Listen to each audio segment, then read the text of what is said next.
आस बुलीजा माँ आंकुड़ेश्वरी पीठ भद्रक जिलार वासुदेवपुर पंचायत समिति अधीन विनायकपुर ग्राम माँ आंकुड़ेश्वरी पीठ अवस्थित।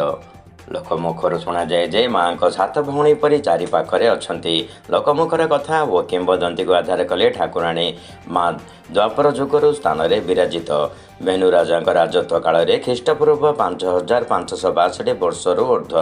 तेणु उपरोक्त किंवदंती और प्रामाणिकता को आधार कले माँ पूजा द्वापर जुगर रही आसी। माँ स्वप्नादेश में माँ दौड़ निर्माण कर विधि व्यवस्था करने संगे संगे कई उत्तराधिकारी भविष्य में ठाकुराणी दाबीदार भाव में न रहिबार बर राजा प्रार्थना करथिले। तेणु माँ पीठ विषय में अनेक बहु कथा शुणा मिले। बेनु राजा युद्ध जय करी माँ को देइथिबा कथा रखि न पारिबारु माँ एक दंड विधान करथिले। माँ पीठरे प्रतिवर्ष वार्षिक उत्सव पालन पणा संक्रांति दिन पालन करा जाए। बहु दूर दूरांतर भक्त मानक गहली लगी रही देखा जाए। माँ पीठरे बहु पार्श्व देवदेवी विग्रह देखा मिले। भगवानकर विभिन्न अवतार विग्रह सह माँ दुर्गा देवी विग्रह देखा मिले। मंदिर पार्श्वर थिबा रास्ता पाखरे हनुमान मंदिर शिव मंदिर देखा मिले। रास्तार एक पार्श्वर पोखरी थिबार देखा जाए। माँ पूजा कमिटीर बहु आक्लांत परिश्रम बल अनुष्ठान ओडिशा सरकार माँ देवोत्तर विभाग हाथ को नहीं ट्रस्ट बोर्ड द्वारा माँ पूजा नीति निर्घंट द्वारा दैनिक पूजा कर जाए। प्रतिवर्ष वार्षिक उत्सव पालन पणा संक्रांति दिन ठारू 4 दिन धरी चली बेले बहु दूर दूरांत भक्त मानक गहल चल लगी रही देखा जाए। माँ विषय अनेक कथा कहले सरीब ना बोली ट्रस्टी सदस्य कहते। देखा गले सतरे माँ पीठ जे थरे आसे से कहीपर माँ पीठर केते आनंद शांति मिले। माँ सबुले भक्त मानकर डाक शुणी शीघ्र थांती।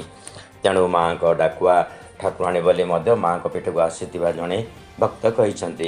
प्रति वर्ष अनेक उत्सव पूजा यज्ञ करा जाए। चलित वर्ष बहु आडंबर धूमधाम रे वार्षिक उत्सव अनुष्ठित हब बोली ट्रस्टी सदस्य कहते। राजा सत कर गले गलापर काम जय है बाट आइले अन्य बाटे जावा हेतु बेक मोड़ी रखी।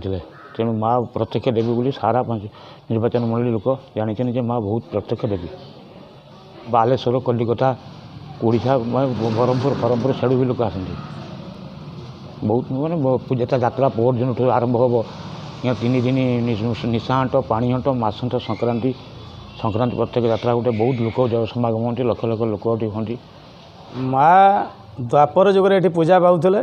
कालक्रमे यह भग्नस्तूपर थिला। कंटा बुणा बोदा भितर माँ थिले।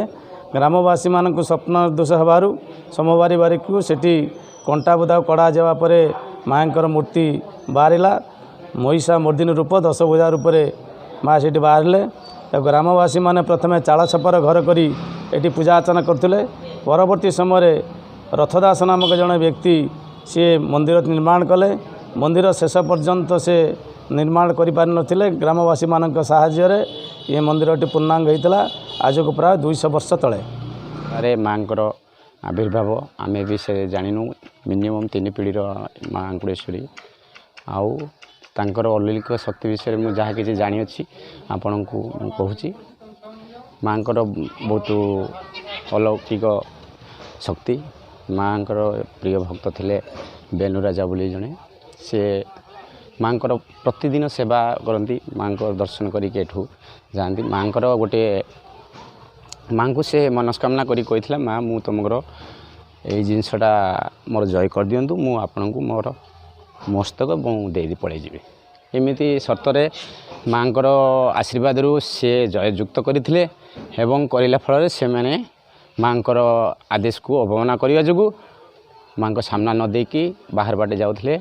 माँ यही समस्त को सत्य बाटे जावाई माँ यही प्रथम कर्तव्य थिला। माँ सत्य रक्षा न करथिबा जुगु से माँ मुंडटी को हाणिकी आम आस्थान रखिंट एवं राजा बोली से सत्य रक्षा करिया एवं राजा मुंड एमती कटा होची बोली समस्त जनप्रजा माने जानिबे एवं सत्य न्याय बाटर चलिए।